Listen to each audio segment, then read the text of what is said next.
All right, good. So that's just like full unraveling then. Yeah, pretty much. And then so he told our kids at different times. How did he tell them? Did you guys get on the same page before he did that? I told the kids after. No, this was pretty soon. Like things were still pretty tense between me and Heidi. It was within a couple weeks. Yeah, the kids, a week or two. The kids, especially the older ones, could pick up on the tension. So I got most of the kids together. One of our kids was at gymnastics or something. So I told 3 of our 4 kids in my bedroom, just sat them down. I told them, and our oldest, Grace. We'll mention Grace. Yeah, she commented. Grace thought I was kidding. She's like, "What? No, you're just kidding, right? You're kidding. It's a joke." And, I finally convinced her it wasn't a joke. And she had been the most, I guess, indoctrinated in the church.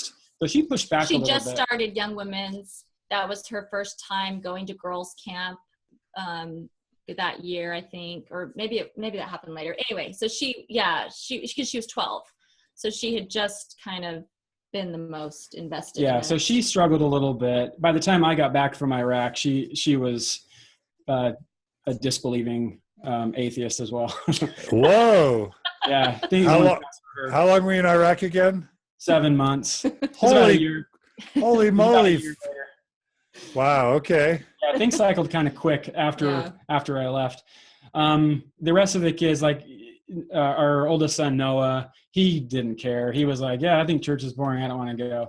And then our youngest, Sam, 5, he didn't. He's like our kid that has not been touched at all by the church. We took him to church once in Arizona when we were visiting family years later, and they sat him down in the class with a bunch of other kids in primary, and the teacher asks, "Okay, let's go down the line and everybody say your blessings."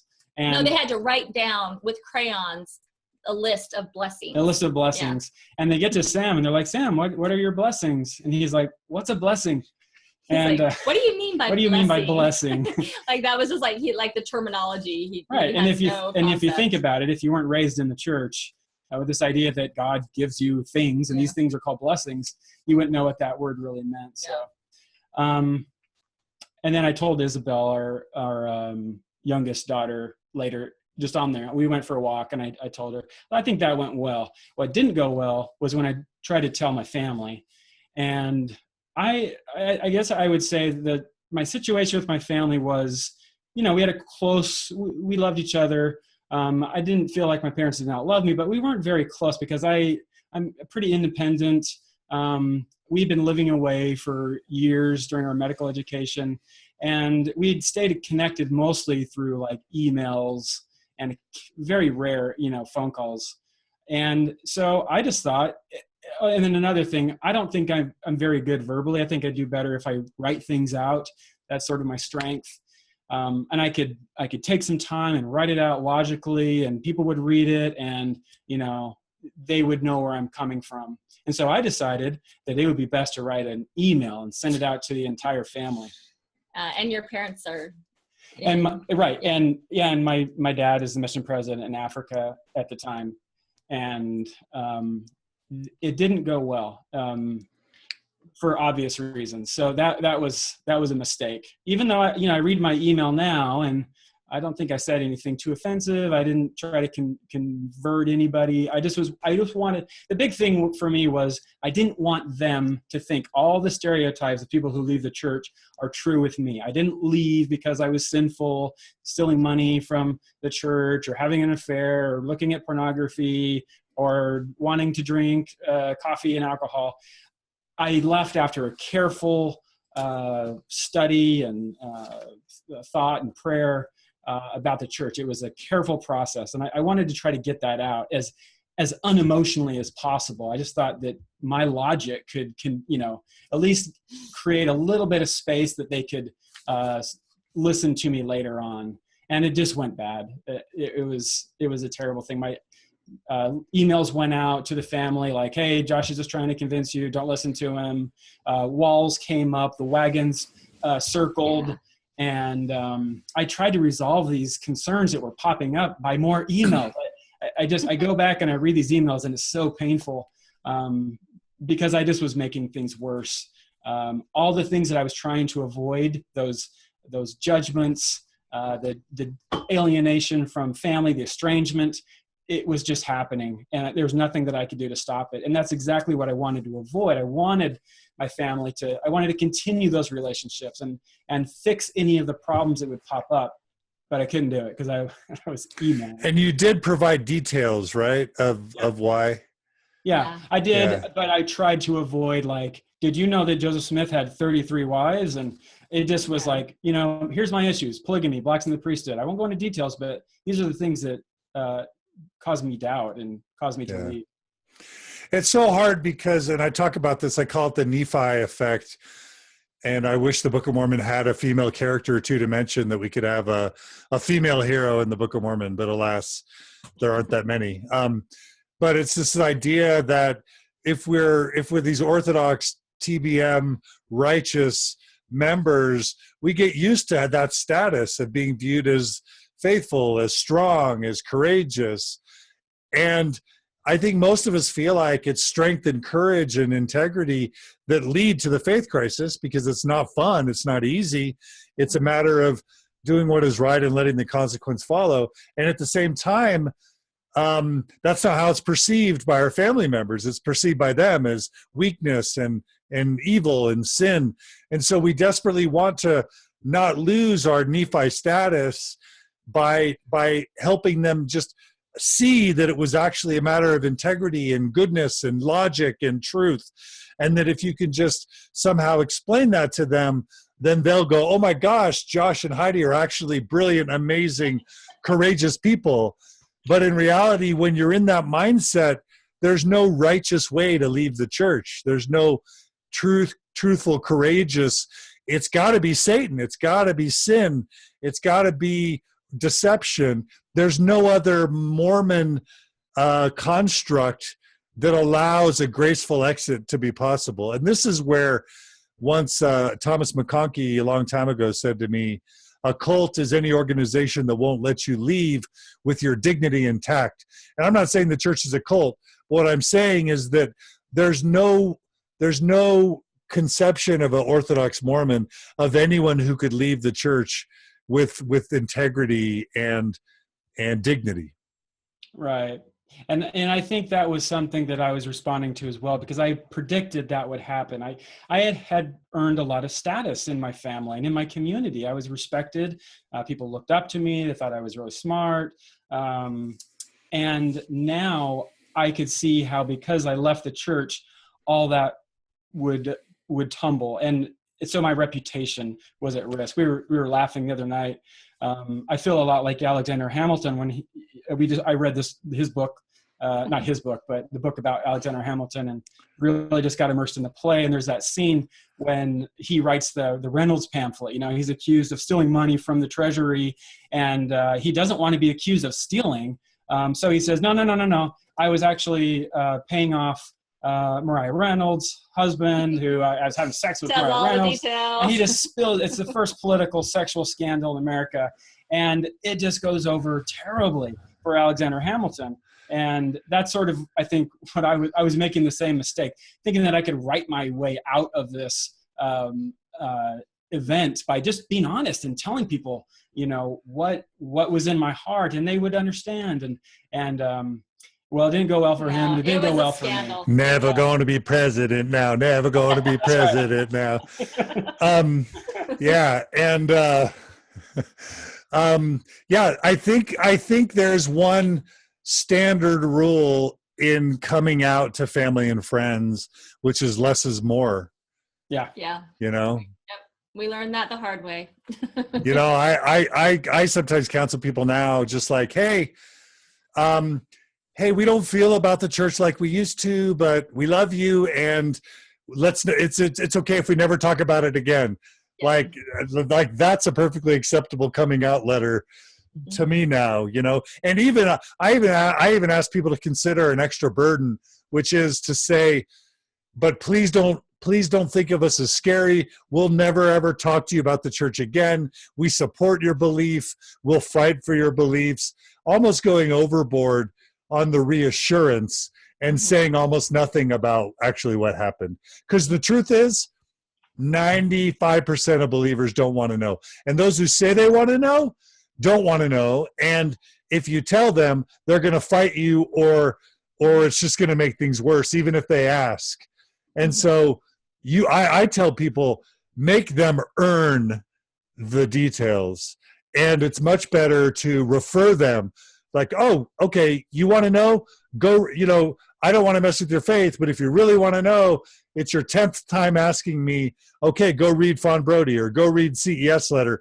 But I'm not going to be the bearer of bad news, because I value our relationship so much that I would never want to do anything to hurt it. So if you're going to learn this stuff, learn it on your own accord. It's not going to come from me. Well, that's great advice, but I decided to start a blog after that. How'd that go? How'd that work for you? Well, just as we're laughing about it, because it went over just as well as you would think. It went over terribly. But, I think the reason why I felt the need to do it was, again, I needed to be open, honest, transparent. I wanted to reassure people why I left the church. I wanted to let them know there are good reasons for me leaving the church. And I didn't think they knew those good reasons. And I wanted to create just enough space so that they could say, okay, create just a little bit of doubt so they would talk to me. Because, again, my goal was maintaining relationships. I just was going about it all wrong. And, the rumors spread. People started finding the link to my blog, and it was bad. It was bad. Yeah, it was bad. It was kind of a mini scandal in like the Gilbert Mesa gossip scene, and people found out and it spread. I hadn't even told my family yet. And so my family found out through like gossip, from a third party, and it was just bad. It went over really bad. Yeah. So. And it's hard because Orthodox believing Mormons, we can send 80,000 missionaries out at a time. The church can leverage social media. All our believing family and friends, or Trump supporters or Obama supporters, whatever, they feel comfortable saying whatever they want, whenever they want, bearing testimony, sharing the good news. And the reality is that if we value our relationships, those of us going through the transition, in a practical sense, have to live a double standard sometimes of hiding it and being quiet because we value our relationships. And it's not fair, but in a practical sense, it's what we have to do. It's not fair. Yeah, it's true. Really quick, I just want to touch in with some of our listeners. Chelsea writes, "This is like hearing someone else tell my own story." And she's great. She goes on to write, this was her approach with her family. To this day, she hasn't told them why she left, and they haven't asked, and it's been 4 years. Yeah. But it sounds like they kept the peace because she just didn't talk about it. So I think that's interesting. So let's see. Lori has some questions. Lori wants to know what happened with the bishopric. Did you talk about that? Oh, yeah. Yeah, so I didn't. I went back to church and I told my bishop and the other counselor in the ward, and they took it really well. They couldn't have handled it better. I just basically said, I've lost my testimony. I need to be released, and I don't want you to talk to anybody about, me or why I left. And then I said, maybe don't send over home teachers for a while. I let him know I didn't do anything that would deserve church discipline. I ended up having another interview with my stake president. I think he also needed to know I hadn't done anything that would merit church court.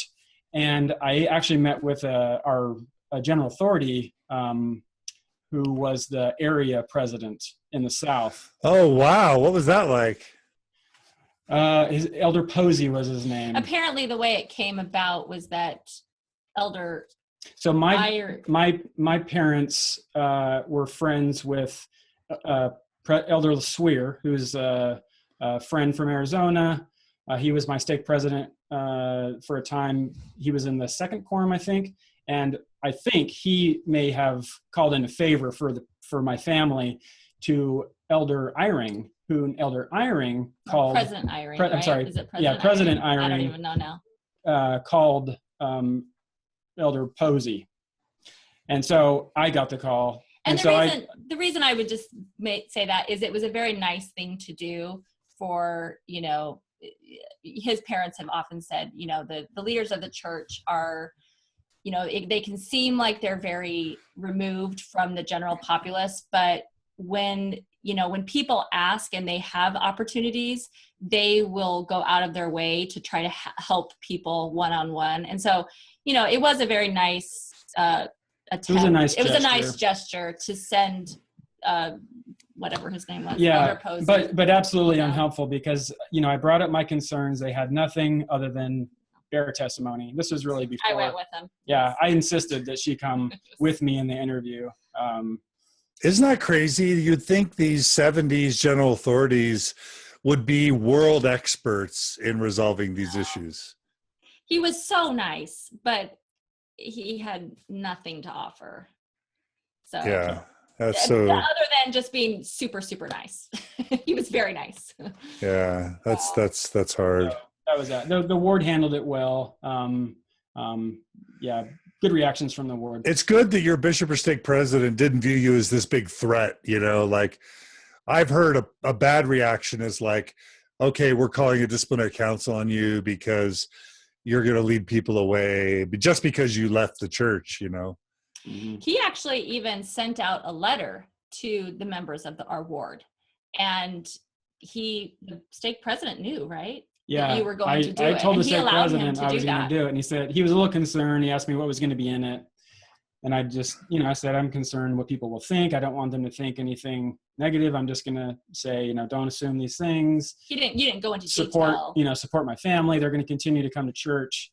I'll come back when I'm ready, because I was planning on at this time becoming one of these, you know, stay LDS, New Order Mormons. We found stay LDS at that time. Yeah. Comes back to church and, you know, just kind of sits in the back row, but that didn't happen. Right. Let me just touch a few more things. Bruce writes that Bruce spoke with the 70. He had the same experience. No answers, only testimony. Katrina writes that it's been 25 years since she's left the church, and she still hasn't spoke to her family about why. Wow. So that's a record, I think. Annie writes, it's hard to balance the need to be understood and repair the distance felt with not damaging the relationship. And that's a really nice way to summarize that. And then Brittany and Kimberly love the Hamilton reference. So they're impressed. Michelle asks, I want to know, Heidi, how did your brother and his family and your parents, how was it for them? Well, they did not, like I said, they kind of found out through the rumor mills. Yeah, through the rumor mills, and it was terrible. And so I was having to call and kind of explain. At that point, I was still active. I was in fact in the Relief Society presidency. And so, you know, I kind of told my parents, like, look, he's still the same person. It was on Josh. Josh was carrying the whole burden pretty much. Right. Yeah. And I was still, now of course they were concerned that I was going to follow him, but yeah, slippery slope. Yeah. But that was kind of the thing. And I mean, I think that they tried to be supportive, but also not like, they're very all about free agency. And so, you know, it's kind of like, we're not going to try to force you, you know, try to convince you one way or the other. And for the most part, that was kind of, so they were a little bit hands off. And honestly, looking back, I think at the time I kind of interpreted that as, like, man, you don't even care that much. Like, I kind of, you know, well, I would have interpreted it as, you know, if you see a family member doing something, going down the wrong path, you know, shouldn't you follow and try to bring them back? And actually I do feel like with my brother Christian, he's next in age to me, just younger than me.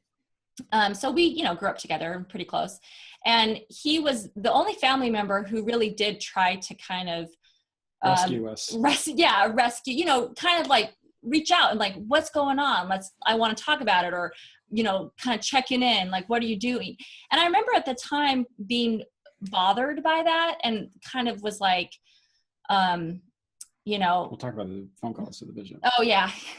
Well, he like called my bishop once and like kind of asked like, what's going on with Heidi, you know?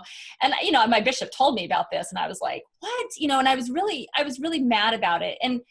But in hindsight, over the years, I've since then have had several long conversations with him about the church and about you, John DeLynn. We've talked about John DeLynn. We've talked about a lot of things. And he, you know, we definitely don't agree on things, but I have come to realize that I think he is consistent in his beliefs. And I can appreciate that about him, because I now see that what he was doing was trying to basically do the same thing that Josh had been trying to do, which was Josh believed so strongly in what he had just discovered. He was trying to get his family to understand him. And like, don't you see that this makes sense? And my brother Christian was doing the exact same thing. Like, he really, really believes this. And he felt that it was, you know, it's a responsibility. And so something that that was a quality that I really, really admire in Josh. And I realized that's also a quality that my brother has. And I have to, even though I don't agree with his perspective, I can still admire that quality that he still has. And so that has, and the only reason that happened, or the only way that I've come to that conclusion, is because he was willing to engage with me. He was willing to have those talks with me. And he actually reached out and, you know, tried to convince me, so to speak, or pull me back. But in the end, I think it just made it better, because I can see that he was doing it for the right reasons, even if I don't agree with them. There's kind of integrity that you can have integrity leaving and you can have integrity staying. Yeah. So that was kind of a, you know, that's taken several years, but, you know, initially things were not good. I think my parents responded very differently from his parents. I think my parents were much more of the, I'd rather not know, you know, kind of a thing. Don't, unless we ask, don't tell us. And I made the mistake of probably telling them too much, more than they wanted to hear, and pushing, you know, trying to push more. And that actually is one thing I wanted to talk about. Is one of the things I've learned is the issue of boundaries, and how I'd never heard about this word before, but I was reading a book at one point in our transition that talked about boundaries. And so what the imagery that they used was, you know, you can think of boundaries as like a fence, like around your little space or your home. And your boundary can be like a big foreboding brick wall that's really stark and like, or your boundary can be like a white picket fence with yellow roses in front of it, you know? And, you know, the point is that, you know, a boundary can be something that clearly marks your space, but it can still be inviting, and you can choose who gets to come in. Maybe you have a little gate, you know, and you get to open that gate and invite people in sometimes. But you don't have to put up these walls, these brick walls that are intimidating, or send this message of like, I don't want to talk to you. It can be something that's more pleasant. And so that's kind of the thing I learned, is that there's a lot of boundary violations in the church growing up, you know, where you are especially as a woman, I think I was used to offering up information about my personal life that I normally wouldn't do, or I shouldn't feel obligated to do, but I didn't even question it. It was just kind of like, well, of course you answer the bishop truthfully if he asks you if you've been unchaste, you know, or if you've done this with a guy, you know, or whatever. And so, and then I think I kind of had that same sense with my parents, you know, I felt like I had to tell my parents if I have this change in my religious beliefs. I owe that to them. It's my responsibility. And really, you know, I've learned that belief is very personal. It's very private. There's no obligation to tell someone your beliefs unless you want to tell them. And you shouldn't. And I think I told my parents more out of that obligation, that feeling that I owe it to them, I have to tell them, rather than because I really needed that for myself. So I regret that. I wish that I would have just honored my own feelings in the matter and not have allowed like this cultural idea that I owe it to them in some way to tell them. And you know, reverse the situation.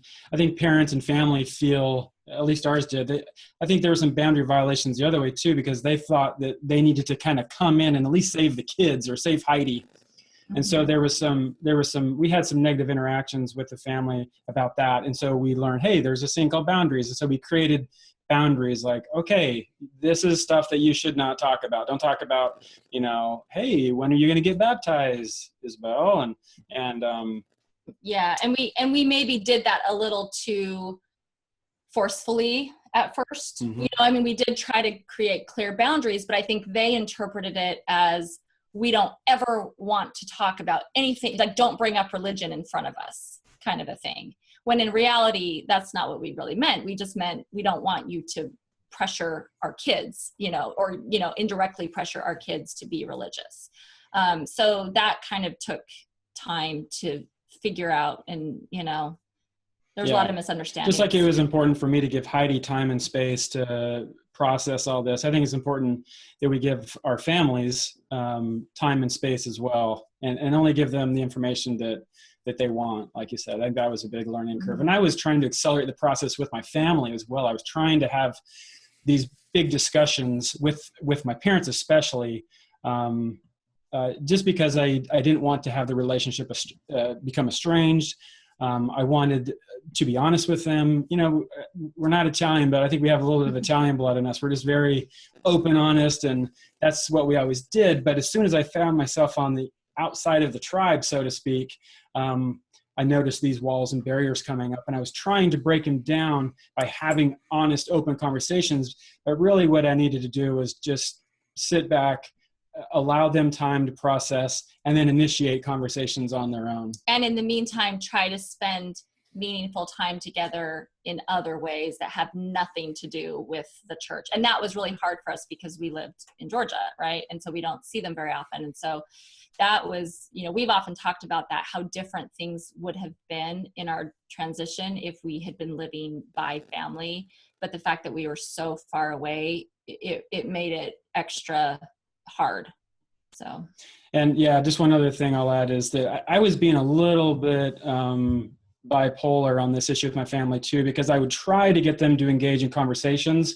I would send them stuff, articles to, you know, start discussions. I would say, we need to talk. And then I wasn't getting my needs met. Really what I wanted was security. I wanted to feel like our relationship was still secure. Mm-hmm. But I was kind of throwing these little temper tantrums, you know, like a kid would, to get the attention and the security in that relationship that we needed. And so sometimes I would say, fine, I don't want to talk about religion anymore. And so my parents didn't think that they would take me at my word. They didn't think I wanted to talk about it anymore. But I did. And I wasn't being honest with my parents. And so this continued for about 5 years where we kind of off and on, you know, we would sort of be in a good place, and then we would have a fight, and I would feel hurt and I'd withdraw. And it sort of came to a head just about a little over a year ago, where I wrote a big letter to my family. Again, I'm still writing emails. But I basically say, like, I can't continue to do this. I'm upset. I'm depressed. I'm distracted from things that are important because I want to communicate with you. I don't want to feel estranged. So I am to the point where I'm going to take a break, like kind of a long break too. There's no expectations for around birthdays, holidays. I'm not going to visit. I just need to really kind of wall myself off and sort of fix my mental state and focus on my family. And this sparked a series of conversations where we were able to heal that relationship with my parents. We said, you know, my mom wrote back and said, you know, just the best thing she could ever said, that, you know, I love you unconditionally. Your beliefs have nothing to do with it. We want to focus on just a relationship. We want that. We don't want there to be any agenda. And so we decided that we would start Skyping each other Once a week, we would set up the topics for discussion. We would create rules for those discussions, and going through that type of conversation that was more personal, less emotional, less judgmental, accepting, repaired our relationship. And now we can talk about anything. We can talk more about that process, but yeah. And it really is amazing, because before, anytime there would be a family email that would go out about, I don't know, anything remotely related to the church, or even political, like something political that happened, or some new development in church news that would trigger us. It always would just cause this like tension, even if it was not really apparent, obvious tension. It was always underlying it. And now since we've been doing these conversations, again, which we can talk more about, it is completely different. Like there is no tension there. I never feel that way. I don't feel awkward at all. It's completely gone. It's amazing. So it's just been an incredible experience to do this, because it has worked so well. Well, I'm dying to get into that. I just want to note something that feels remarkable to me, which is so many people who go through a faith crisis, it seems like they get written off by their immediate family and friends. And it's just always awkward, and it's always distant. And in many cases, it just ruptures the relationship altogether. And it sounds like for your families, they were committed to the relationship fundamentally, regardless of sort of your status with the church. Is that fair to say? Yeah, I think so, but they didn't know what to do. I think they felt paralyzed because anything that they did or shared seemed to trigger us. And so I think they just kind of froze. They didn't know what to do. They didn't know if we wanted to talk or not talk. Should we just have a superficial relationship, or we avoid religion or not? And nothing was really working. The way that I was interpreting it, from my end, was that they just were indifferent to me. There's a quote by Elie Wiesel that says, the opposite of love is not hate, it's indifference. Right. And their indifference, or at least that's the way I perceived it, to me signaled my religion, my beliefs, my testimony is more important than you. I will spend time reading the scriptures and serving in the church and doing all this stuff, but I'm not going to take 2 hours and hear you tell your story without interrupting you. That's the way it felt. But they were not. They were trying to save the relationship. They were trying to do what by they thought. Avoiding those topics. Right. They were trying to do what I was saying to do. Right. But it was hurtful to me. But they just didn't realize that. They thought that they were doing the right thing by avoiding those controversial topics, avoiding the church thing, and just trying to focus on the relationship. But I felt that I was being forced to be an actor, and I was acting in a role that they wanted me to be, which was, don't say anything controversial, don't be honest. I felt muzzled. I felt like I was being forced into talking about superficial things, and I'm not a person that likes to talk about superficial things. So I felt restricted, restrained, muzzled. And it was a very frustrating time in our life until we were able to fix it. Well, let's dive in. How did you have that conversation to take away the awkwardness, to take away the uncertainty and tension? Because that sounds like a holy grail, Well, it wasn't one conversation. It was a series of conversations. That's the first point. Yeah. So we listened to a Mormon Matters podcast with Chelsea Shields, I think was her name. And Chelsea Shields, yeah. Yeah, I think she has a last name. That's her maiden name. And her parents, Heidi and Eric, I believe. Uh-huh.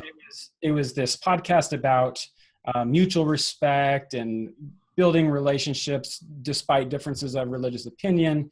And I decided it was a great example of a grown-up person who's left the church, Chelsea, talking to her parents about religion. And so I sent that I sent that to my mom and my dad after I sent this initial email saying, I'm ready to take a break. This is too stressful for me.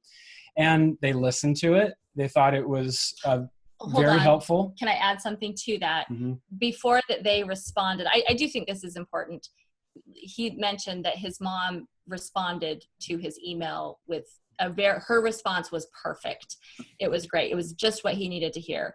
And it was interesting. She mentioned in there that they had met with one of their friends who was a therapist, a counselor, and they had talked about it. And so they had kind of gotten advice from this therapist or counselor how to best go about communicating. And I think, so that's just a shout out to, if you need advice, if you need help, if you need some practical, skills or whatever, don't be afraid to ask for it, because I think that really, she said exactly what she needed to say, and it was just perfect. And so anyway, I think that was, yeah. And I think part of that was advice that she'd gotten was, you need to listen to your son.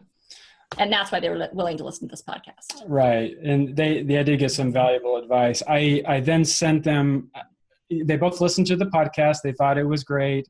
My mom really identified with Heidi, the mother. Then I sent them, so we were trying to set up some ground rules for this conversation. They had gone to see a counselor and had talked to them about active listening. And I sent them a link from, let's see what it's called, helpguide.org. It's an organization, they partner with Harvard Medical School, and there's a section about conflict resolution skills that I thought was real good. And basically what they say is, focus on the relationship. Well, I guess I'll just translate their advice to kind of a Mormon setting. This is what I told my parents, like, these are the rules. Let's focus on our relationship and our story. Not on doctrine or the history or winning a debate. We just want to be able to tell our stories, and in return, let's use some active listening. So don't interrupt, don't try to lecture, and when I'm done explaining, restate, and vice versa. When you're talking, we just listen, and then we restate and make sure that we get what you're trying to say, because we were just miscommunicating for 5 years. So that was key. Let's see. We said, let's talk about our beliefs and our feelings. Let's be honest. No taboo subjects out there, but let's not mistake our feeling, even, and our beliefs, even strongly held beliefs, as facts. One of the things we picked up from the podcast was that the barrier in Chelsea's relationship with her parents was that Chelsea thought that her parents thought she was sinning, and she was triggered anytime they interpreted her leaving the church as a sinful act, and I was as well.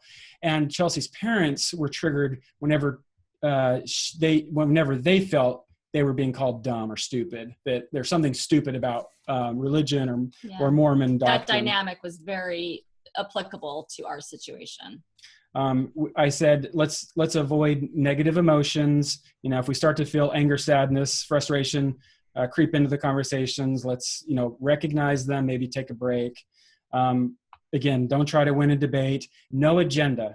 We had to get rid of this idea of there's an agenda other than just communicate, talk, and repair relationships. And then the other thing was, we can't go backwards. We can't dwell on the past. Our memory is imperfect.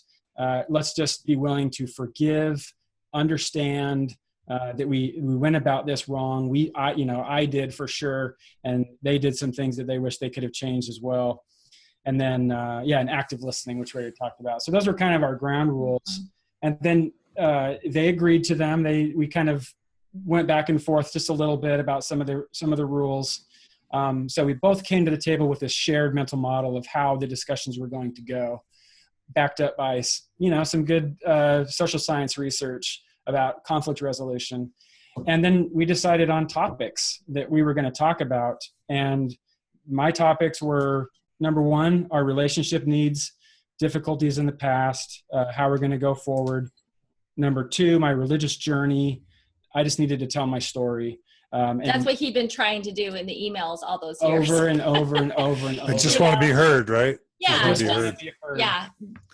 And the irony is, once you get heard, then you're sort of like you're better. But if you never feel heard, years and years and years, you're just fighting for that one chance to get heard, right?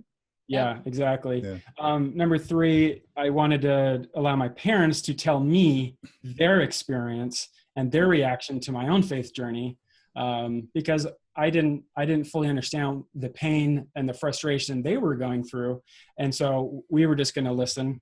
And then 4th, I wanted to talk about what we believe now about morality, values, meaning, truth, happiness, politics, and then lastly, what are we going to do going forward? Goals. Let's avoid pitfalls. Let's talk about pearls, and kind of summarize what we've learned. And so we did that over a period of about 4 months. We met every Sunday. We talked online, and we did it over Skype because we found that it's more, you need to have that face to face. If you can't do it in person, obviously, then do it over Skype or something, because there's so much that you lose that's there in body language. And you need that. You need to have that connection physically. So that was really important. Yeah. So we did that over the course of a few months, and it was just so incredibly healing to be able to tell our stories, listen, reciprocate, validate. I felt valued. I felt secure in my relationship with my parents once again. They were able to reassure me that a lot of the stuff that maybe is said over the pulpit or in an Ensign article about secular people and how they're kind of like Korihor and yada yada yada, they don't agree with. So again, I felt secure in that relationship, and we've continued these discussions. Not every week, but and we talk about politics. We discovered that we're both on the same page a lot. Well, not totally. We agree on a lot recently. We found that Trump stuff. Right. We found that it's been more good. that unites us than divides us, and we have a great relationship now. So I thought that was kind of the miracle that I was able to, but we were able to repair a relationship that I was ready to give up on, that I thought was irreparably damaged and unfixable. And, just with some some simple tools for conflict resolution, we're able to fix that. Now, I will add that I don't think it's possible for everybody. It definitely, this is not I don't think, I actually kind of tried to do something similar with my parents. And I realized that this is not a one size fits all, because it's like what we were talking about before. Not everybody wants to go that route of trying to get into the nitty gritty and really understand. Some people, it's much easier for them to they're capable of that. They're capable of just saying, I don't want to talk about the church again. It's over and done with. You're doing your thing, I'm doing my thing, but we can still have a relationship. And if that works for people, if that's something that, both parties can do, then I think that's kind of the easier thing to do if it can work, but it has to work on both ends. Like with Josh and his parents, I don't think either party were able or willing or wanted that kind of a relationship. And so I think it worked for this, and it might work for other people if they feel like they're in a similar situation, but I wouldn't say it's a solution for everyone. Got it. But it's a nice option that I'm sure a lot of people don't even know exists, and it sounds like it was really effective. It really was, yeah. And I think I was going to add one more thing to the story. His mom, I think one of the other things that really helped around the same time that he sent the email, she was teaching a woman in her ward who was going through a faith transition. She was a young mom with little kids. And when we ended up talking about this, she said, it was really, I learned so much because she was teaching this girl in her ward. This girl would tell her like she kind of spill her, get all of her angst out, on my mother-in-law. And so she knew a lot of like why she was struggling with her faith and the things that bugged her about Mormon culture and even like feminism and stuff.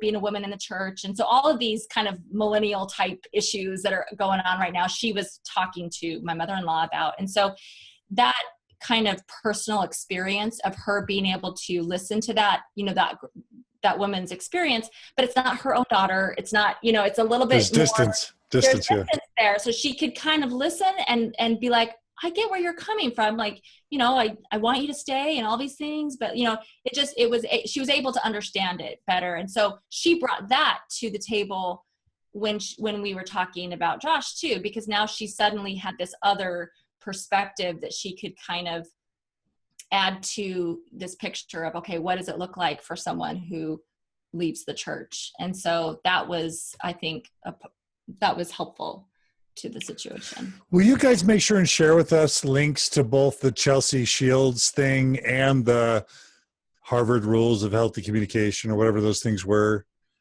Oh, yeah. We'll include them in the show notes if you send those to us. Sure. Okay. Is that okay? Our listeners are wondering how this affected friendships, and they've asked two questions. I'll ask them both. One is,